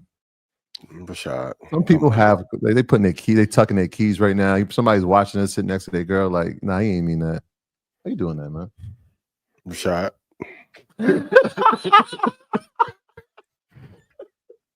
He like he at the grocery store right now with the Buick. Target. I'm sure. You haven't been to Target. When last time you been to Target? I don't go to Target. Shame. I haven't been to Target in years. But shout out to Tabitha Brown. Tabitha is a friend of the show. She's up in there. Shout out to Tabitha Brown. And our book, I believe, is in Target also. Shout out to our book. You deserve to be rich. But other than that, Target. What do you go shopping at? You go to like the Amazon CVS. CVS. No, CVS? No, I don't buy socks at CVS. Oh. I don't. That was the last time I got. I don't shop for socks. How do you get socks? I have somebody buy socks for me. Here's a sock buyer. Hello. Hello. Do your duties. Thank you. Sock buyers. Yes, come, please. I need a new 6-pack of socks. Thank you. Sock buyers. Perforated at the bottom, please, with the gray front. Yeah, for real. Preferably. Socks is tricky. You gotta get good Nah, quality it's important to socks. have good socks. And it's not easy to get good quality socks. At all. Pretty difficult, actually. Yeah. Okay. When's the last decade that an American car brand was preferred? Not 80s. Early, no, the Escalade, Cadillac Escalade. That's a truck. Well, the what are you 80s, talking like- about sedan? Cars. You said cars. Well, down south they've been driving Chevy Impalas and all that. Pontiacs and things like that. Chevy Impalas and like I said, the Mustangs, the Hellcats. The Hellcats had a run, yo. The boy said all he ever wanted was a black Grand National. Yeah. Those is moving. But in New York, what's the Durangos? Remember they had the Dodge came out with the Durango joints? Nobody ever. I've never. Heard the Durango in college. Yeah. Nobody ever said they wanted a Grand National. I never heard that the the album. I never heard of it. I heard Thunderbird, but it's rare. It's a rare car. They didn't make many of them from I think 1989. I think that's the year he was born. So it was like something, I don't know. Yeah. It doesn't look something that I would want. Is that what Knight Rider was? You remember that? Was that a GNX? Remember that show? I don't know. Yeah, I do. Maybe. Yeah. A modified one. Took it on Pimp My Ride. Knight Rider was, that was Pimp My Ride. There's a pimp in the ride. No need to pimp the ride. Killer. Okay. Goldman Sachs. All right, let's stay focused. Goldman Sachs lifts the odds of U.S. recession to probably 35% due to radical escalation in global trade wars. We talked about this briefly earlier, but yeah. Are we gonna have a recession or not? Once again, I don't know if 2 quarters would meet the traditional definition because it didn't last time. But I will say buckle up. No luxury spending. It's going to get tough. Like the summer, and my mom was just in town. We were talking this July, and you get your tickets to InvestFest early because you are going to need a blueprint. I promise you. If last summer was rough, and this was when tech was on fire, like 2003, Get Rich or Die Trying, 50 Cent on fire, Lloyd Banks on fire, and NVIDIA had a strong pullback in July and August. If that happened last year when the economy was more stable, I can only imagine what the summer is going to be. So continue to invest in the market. For those of you who have been, you have a nice nest egg and safety zone for you, but cut back on the spending, cut back on the luxury, and get ready for a rocky ride. Yeah, that GDP number is alarming. We'll see what the job numbers come in. We'll see what CPI is. All those things, like those factors, they all are going to be starting to report in the next 2 to 3 weeks, which is going to be those catalyst events for those weeks. Wednesday, I don't know, man. We'll see. Wednesday is one of those days. Who is he liberating? I don't know, but I could see the market just having an historic day. Like, what has happened? Trade as snipers. I know normally I'll say Monday and Friday only. If he say something crazy Wednesday, short the market. Yeah, I don't. You know how hard it is to make the S&P negative 5 out of 6 weeks. Yeah. I think the NASDAQ had its worst month since December 22.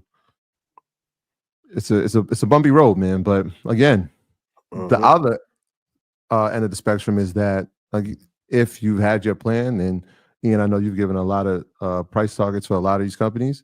Yeah, they're at those price targets. So for sure, and that's the scary part to see how many of them will hit on the same day or 2 day period. Yeah. We'll have 8 companies hit in 2 days. And this was within 3 months. It was a relatively short amount of time that got to those targets. But microcosm perspective is like, look at all the events that had to take place for it to get here. But you're here. And so positive news, some certainty around policy, it could change to the upside as well. So it's just it's a threshold at this point. What's the threshold? VOO is year to date is down $28. Over the last year, it's up $28. So we had a very interesting. I mean, if we break under, I don't know, man. If we get under 490 something, that's going to be tricky because there's no positive news in our economy that is favorable that would make us go up. Yeah, what's the but for everyone who wanted a reason to get into the market, or I kept missing all-time highs, you're now getting into a place where you may have a chance to invest. Yeah.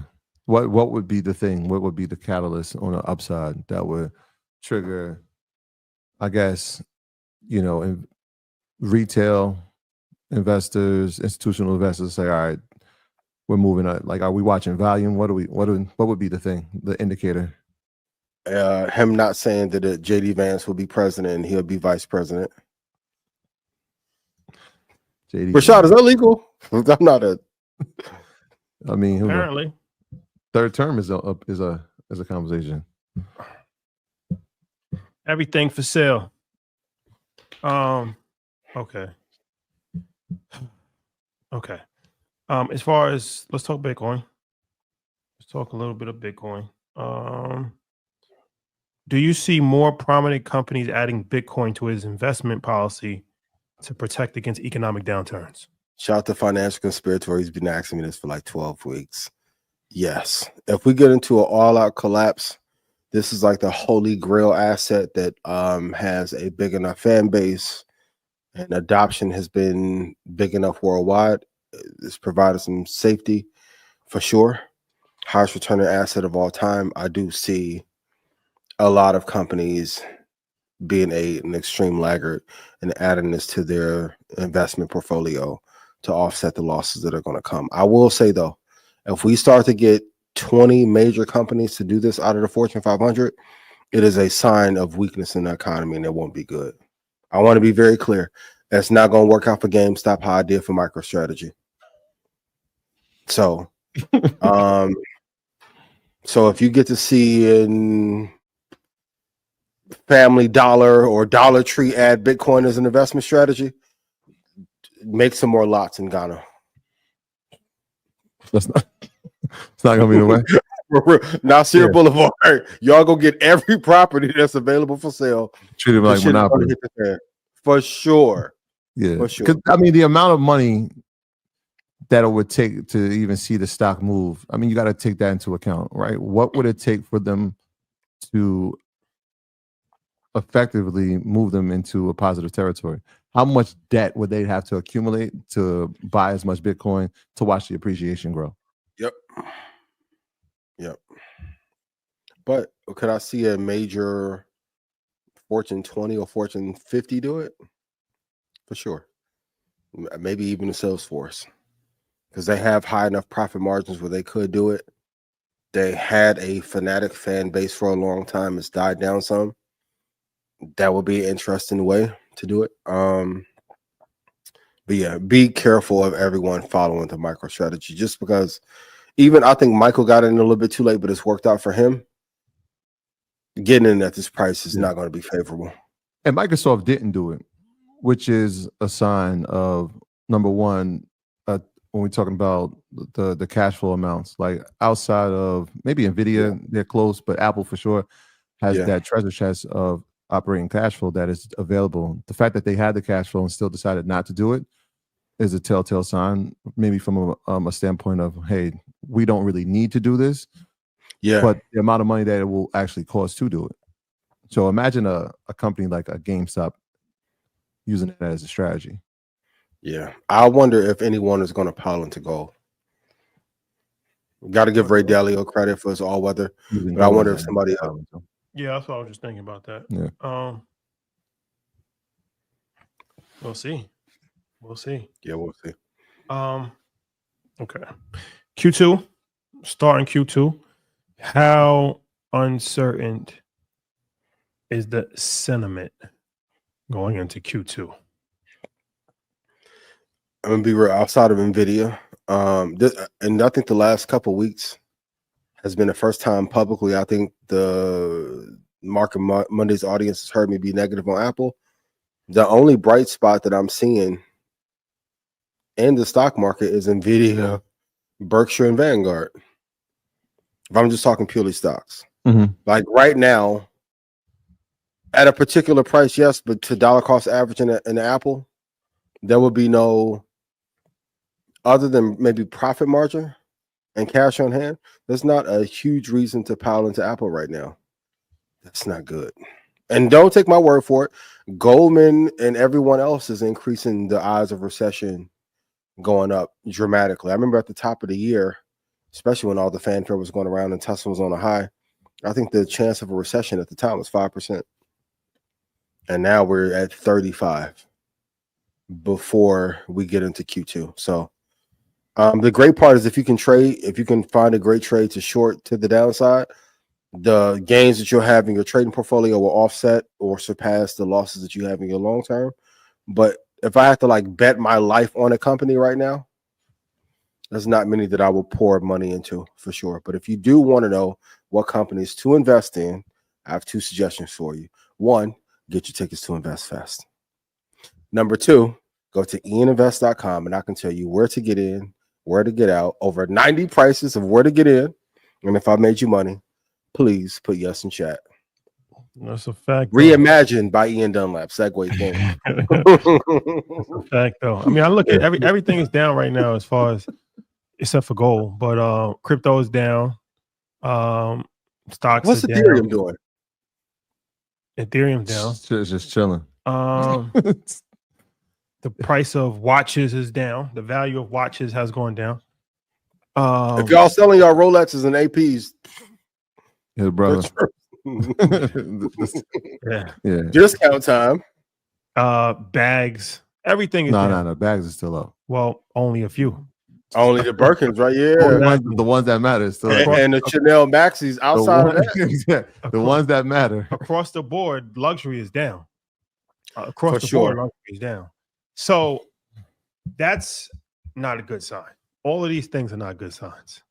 So yeah, I think you can't be confident going into Q2. Can't have a high level of confidence. I mean, especially with all the political uncertainty and geopolitical uncertainty. Yeah. Rashad, you right. Louis Vuitton stock turned negative year to date. No, that's what I'm saying. It's a whole thing. Like they retail spending is down. They're down. We luxury spending is down. Yeah, but not even just luxury, retail spending. I mean, we saw what happened with Nike. Jeez, right? Even with Call Kaepernick. Oh, all them sins y'all had coming up. Hey, y'all better call Kyrie. Lululemon, another one. Like you're seeing it across the retail board. Like numbers have gone down. But it's interesting. Like when you talk about Apple, it's only been down. I think it just hit 10% today, right? Where we've seen NVIDIA pull back 27%. We've seen Microsoft drop 30%. We've seen Tesla drop 40%.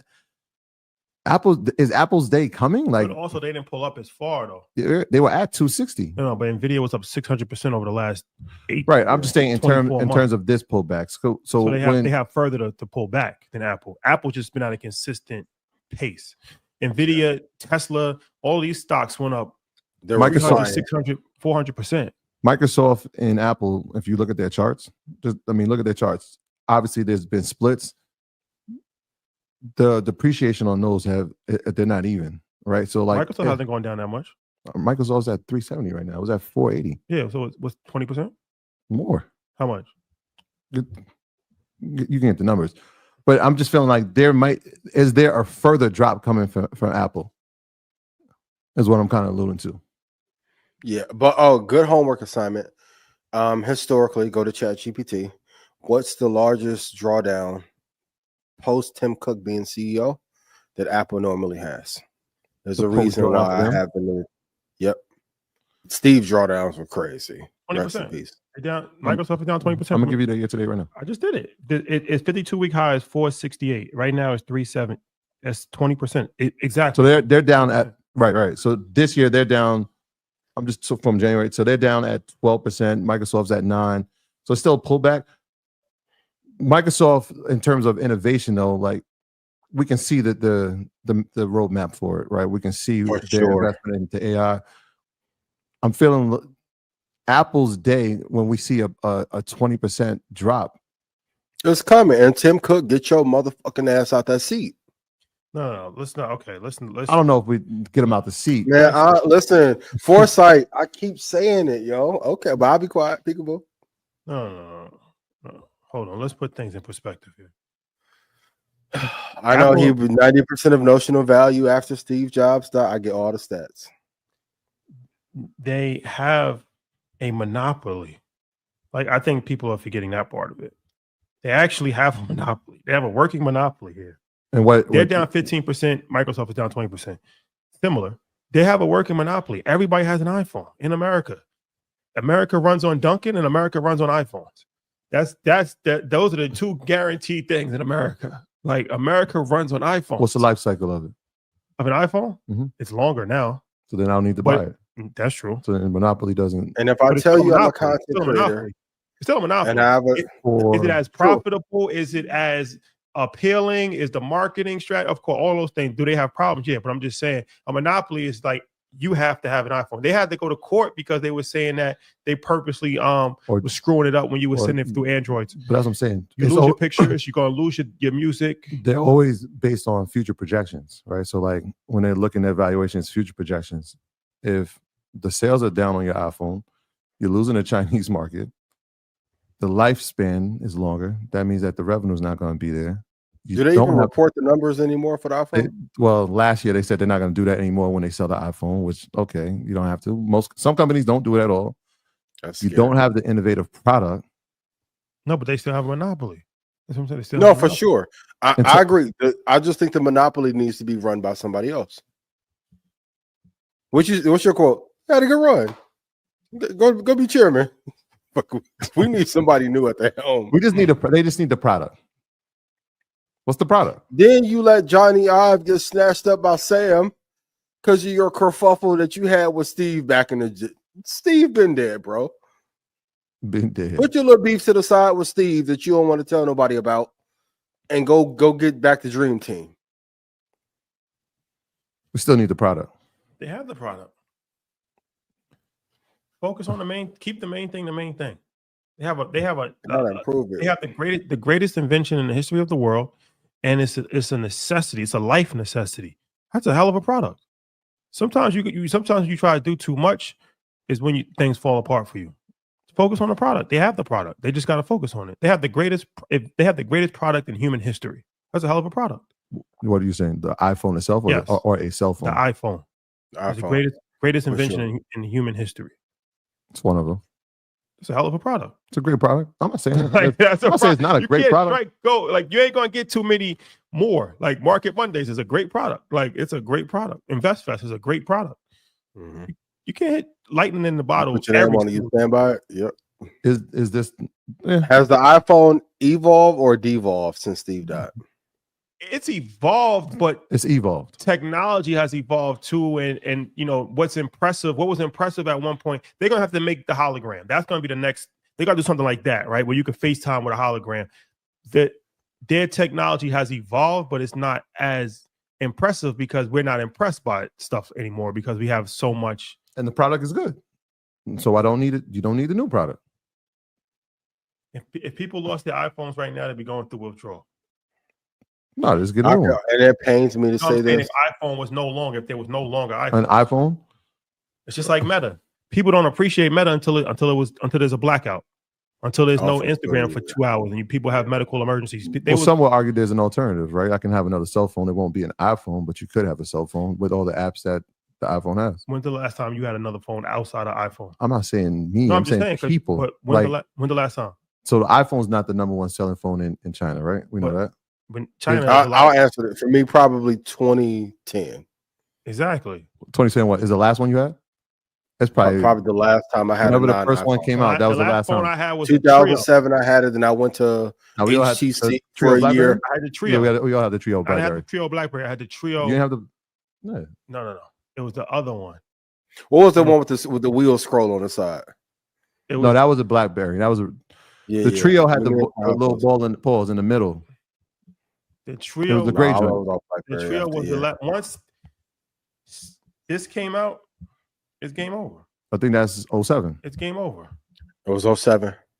Yeah, that was the last. April 07. 07 was the Singular wireless. the only one I've had. AT&T. Yeah, It's over. Like this is in my book the greatest invention of all time. You can have the greatest invention and still need a better. It's at least top 10. it's in the top 10 for sure. At least top 10. Because if the internet's not on it, is it? I think the greatest computer of all time. Is it as effective? If what? If you have no internet. Oh, all things come into play here. You got GPS, you got internet, you got music. They all come. They're all important. They but all I'm saying need just put it all to together integrate it into one. Yeah, to be the product that has them all. and put it and to have it in your pocket. So we got to put internet in there. Speaking of that, historical tidbit. Cleopatra lived closer in time to the iPhone than the construction of the Great Pyramids of Giza. To put things in perspective. Really? Wait. Yeah. So when did she pass? The Great Pyramid was completed around 2560 BCE. Cleopatra ruled Egypt around 30 BCE. Over 2,000 years apart. So the first iPhone came out 2,000 years, exactly around 2,000 years after Cleopatra. So she's closer to the iPhone than she was the pyramids. That's interesting. That puts dynasties in perspective for you, right? The Egyptians, we're talking about 2,000 years. Even further than that, because those pyramids wasn't the start. So really, you're talking about 5,000 years in the grand scheme of things. America, we've been a superpower for 80 years. After World War II is when we became a superpower. It's a good perspective. Yeah. Historical context for you.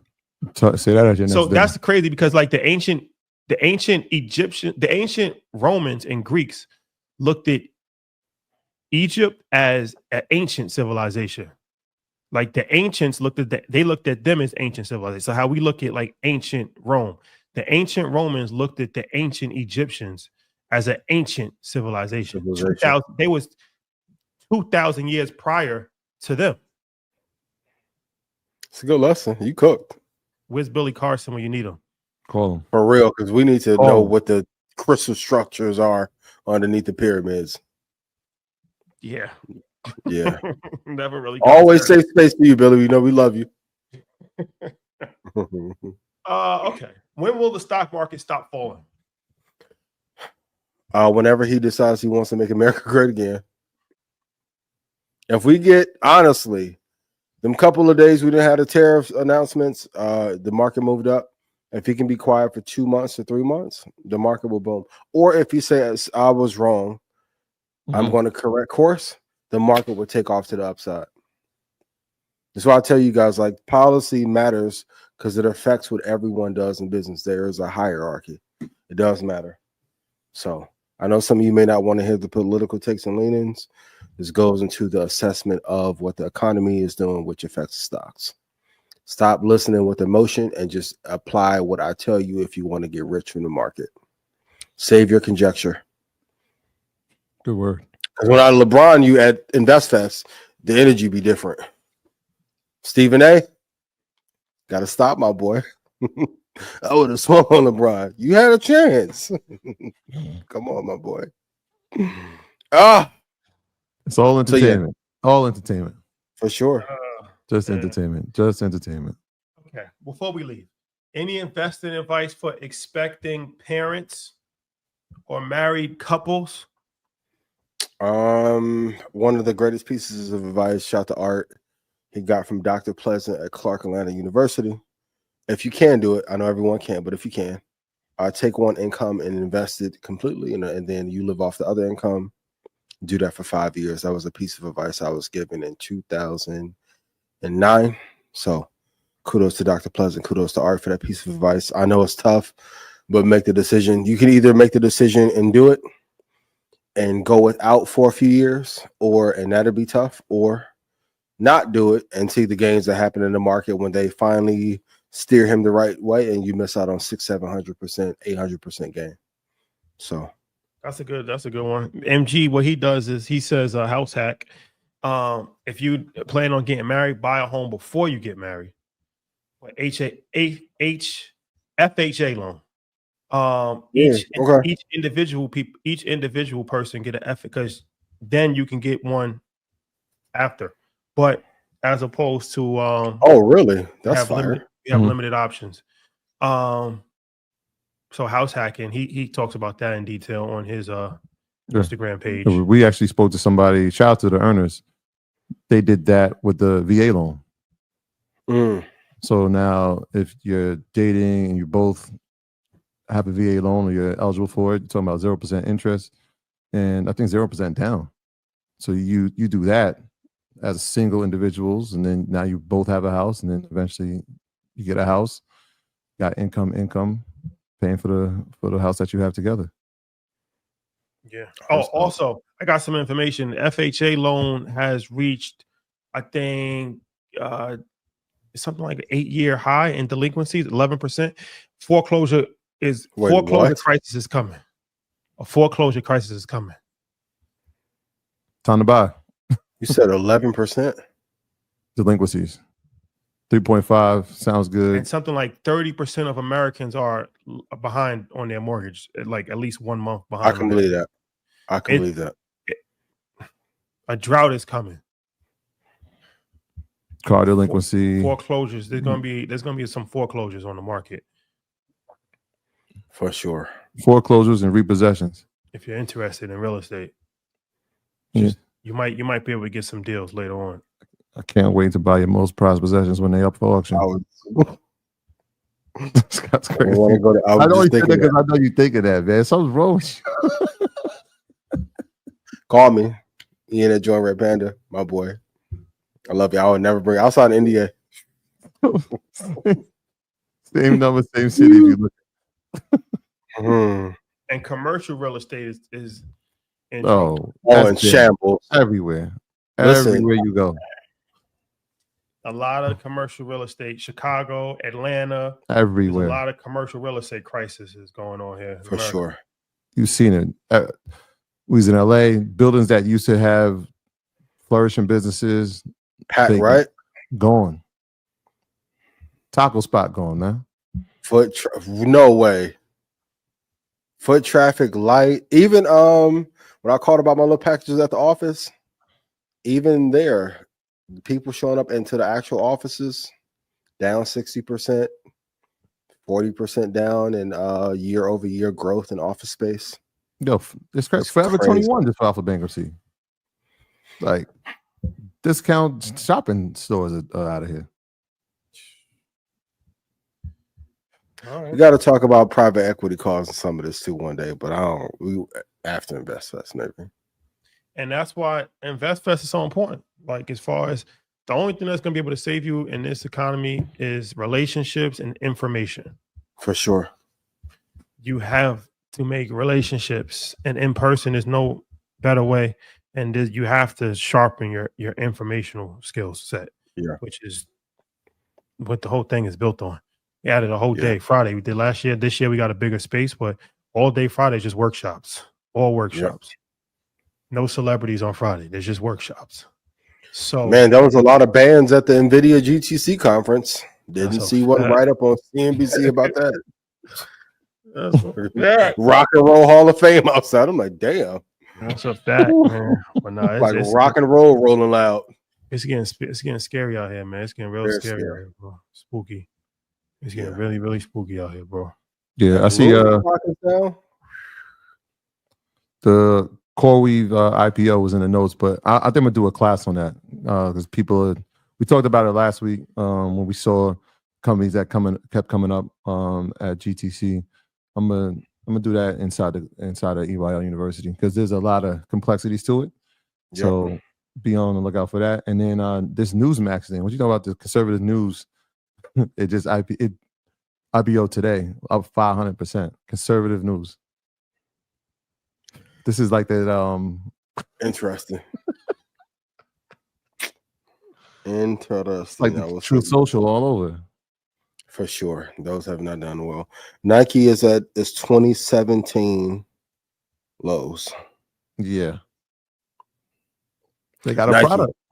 Now, they once had a monopoly and had a product.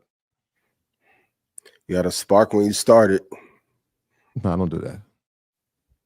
We got some good folks over top 10 are not mentioned at all. They're still top 10, man. Stop. They're still top 10, but innovation is lacking. And what, retail? But yeah, for sure. For sure. For sure. They got to reinvent the tech suit. Central C, this your fault. Ever since he said that, man. Ever since he said that. Chap, Central C. What? Ooh. I don't even know what Nike can do. And that's the crazy part. I don't know. Yeah, it's gonna be tough. We gotta call. They have more room to fall. This is true. This is true. I don't know. I don't know who the athlete is. I don't know what the product is. I don't know. I would say 2 years ago Kanye, but Hoodie Kanye and Hoodie Mello are two different entities, so I wouldn't dare say that. Mark Parker, whatever you call Kanye in private, I agree with you. Wherever you at, salute. I'm not saying his name, man. I'm not even gonna say his name. He apparently don't like when people say his name and they don't talk about helping him get his family back. So we're gonna leave his name anonymous. For me, he's making it so. Shout out to Kimberly for not taking him away forever. Yo, this would have been the easiest family law court case, and she got to be applauded. Ooh, God. I think you're gonna save the review for Wednesday, right? Yeah, we'll talk about it. We got to show grace. Okay. Show grace, okay. Okay. All right, ladies and gentlemen, there you have it. Yes. Another blackout. Another Market Mondays. Speaking of blackout, soon come Wednesday, 10 o'clock. Get your tickets to InvestFest. InvestFest.com. Go to IanInvest.com. Man. Nike profit margin is 6.9%. Sell to China. So please sell to Alibaba. Somebody. So get out while you can. It's been real, ladies and gentlemen. Love is love, man. Where y'all going to Ghana permanent before time before you wrap up? Soon. Soon reach. That's the real indicator. Yes. Somber City, get your unit. Soon reach. Soon come. It's all fun and games. Yeah, soon reach. Happy birthday to everybody that has one this week. I don't got anybody on my list, but I know somebody. I know I'm missing somebody, but salute, happy birthday. Yeah, I love you dearly. We love you dearly. Reach out to your people, text your people. Love is love, man. We see this is not doom and gloom. This is analysis at the highest level. Shout to Keys. We have to keep it real with you. So I know we came in. I know it's frustrating. There was 4 other years you could have listened and made 700%. It never feels great to lose money, but no, this is part of the process. This is I don't care how much you have it hurt. Yeah, it never feels great. Put your seatbelt on, have your plan, execute, and just sit back. It's okay. Yep. Sit back. In 2 years, it won't even matter. It's a fact. Yeah. It's a fact. All right, y'all. We out.